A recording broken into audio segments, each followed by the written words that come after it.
Hello everyone. Now I'll be discussing question of cardiology. Well, we have a 35-year-old lady who has emigrated from Bangladesh and she come to the emergency with acute onset of dyspnea. She denies any cough, pain, chest and fever. Okay. And she has a history of rheumatic heart disease when she was in the teenage.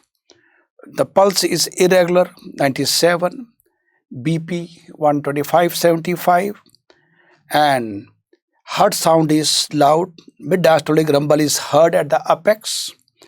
Crackles are present in both the lung fields. ECG shows irregular rhythm with the absence of P wave. Most likely cause of the abnormal rhythm in this patient is, well, the answer to this question is left atrial dilatation. Why this? Why not others? Let's learn the details.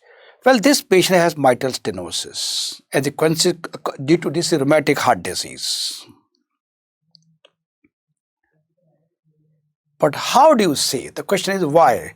Because S1 is loud. There is a history of rheumatic heart disease, and there is mid diastolic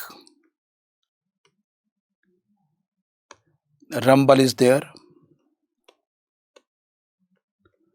or so-called mid-diastolic murmur is there. And these are the point that we are going in favor of so-called mitral stenosis. Okay, and remember this is in the apex area. There is no other murmur which is there in the apex area with loud S1 and mid-diastolic rumble is there. This is again a point strongly goes in favor of mitral stenosis. Well, now what happened? That lead to dilatation of left atrium dilatation. Okay, dilatation of left atrium, and ultimately dilated left atrium can lead to atrial fibrillation. But why the dilatation of left atrium occur?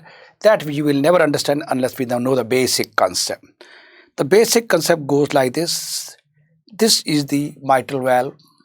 A normal mitral valve area is 4 to 6 square centimeter, and this so the blood can come very easily in the normal heart. But when mitral stenosis occur, blood is not able to come freely.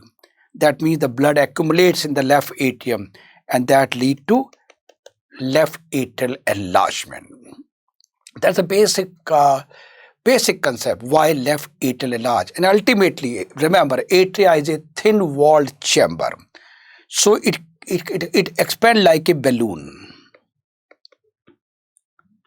And finally, this dilated left atrium can create abnormal rhythm, so-called atrial fibrillation can occur. How do you know?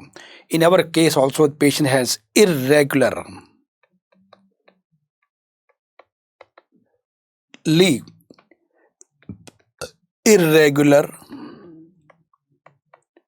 heart rate is there. Okay, so now we understood why dilatation of left atrium occurs. Now, rheumatic fever is more common in patient coming from developing country, Asian country. Now our patient has come from Bangladesh. Okay, now rheumatic fever can cause damage to any valve. The most common valve is mitral valve. Is most commonly involved valve is there. Okay, after that, number one, then come the aortic valve, then come the tricuspid valve, and very uncommonly is pulmonary valve. When we talk about involvement of mitral valve, there can be mitral stenosis or there can be mitral regurgitation. In our case, the patient has mitral stenosis is there. Now, as I told you, auscultative finding is loud S1 and mid-diastolic rumbling murmur, which is there in this patient. And that really make our diagnosis that we are dealing with mitral stenosis. Now, as I told you, pressure in the left atrium becomes greatly increased. Why? The blood is not able to go from LA to LV, and that lead to enlargement of LA and with increased LA pressure. Okay. Well, now I have a question for you. Stop the video, write down the answer in your copy. How much is the normal LA pressure? Very simple question. Well, the normal mitral valve area is pressure is around 4 to 12 millimeter of mercury.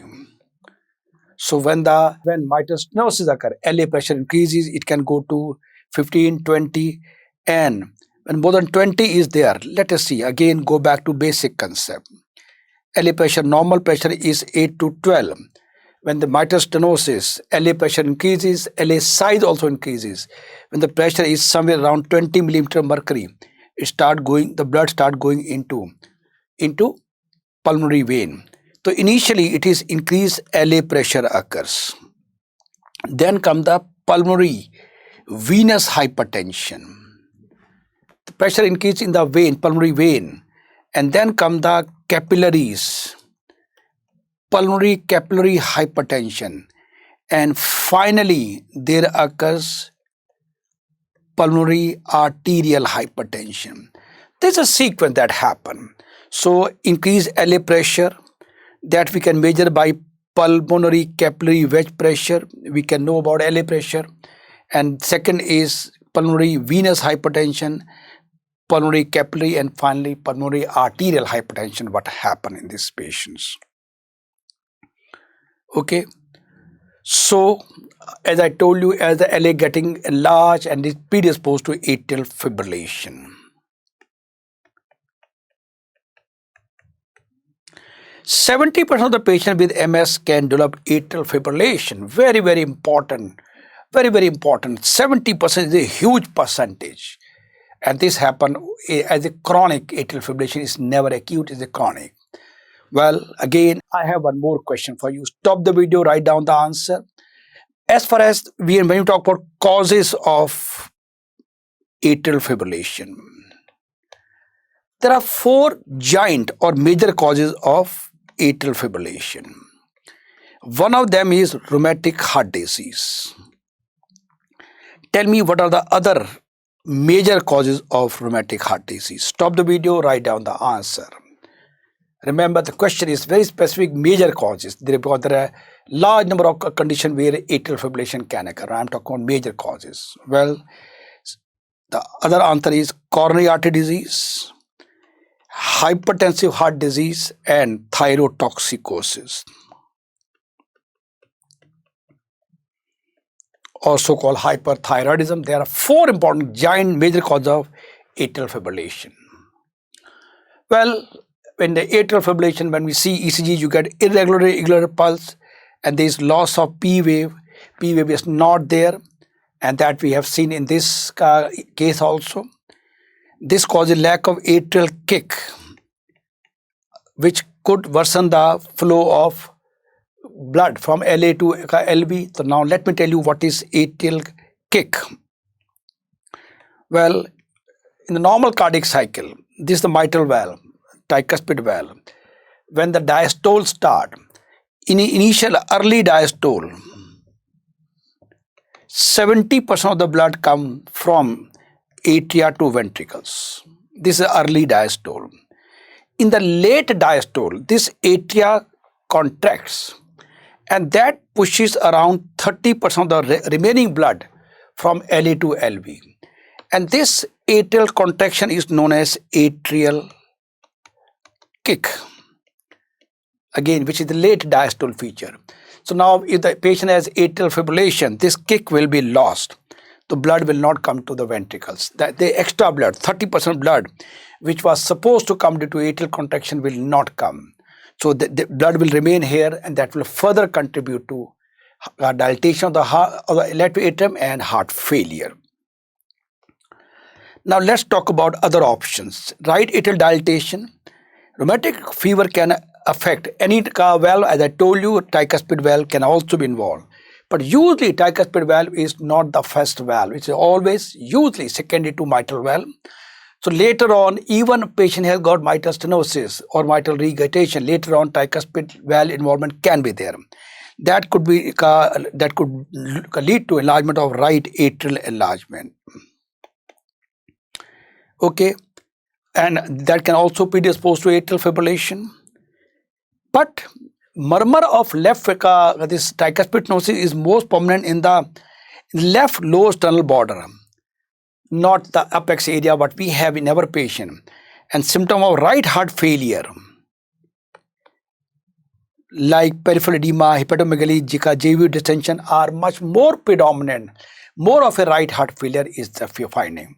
Of course, but most important is position of the murmur is not in the apex as we have in our patient.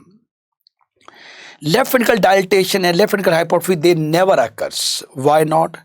This again mitral stenosis is there.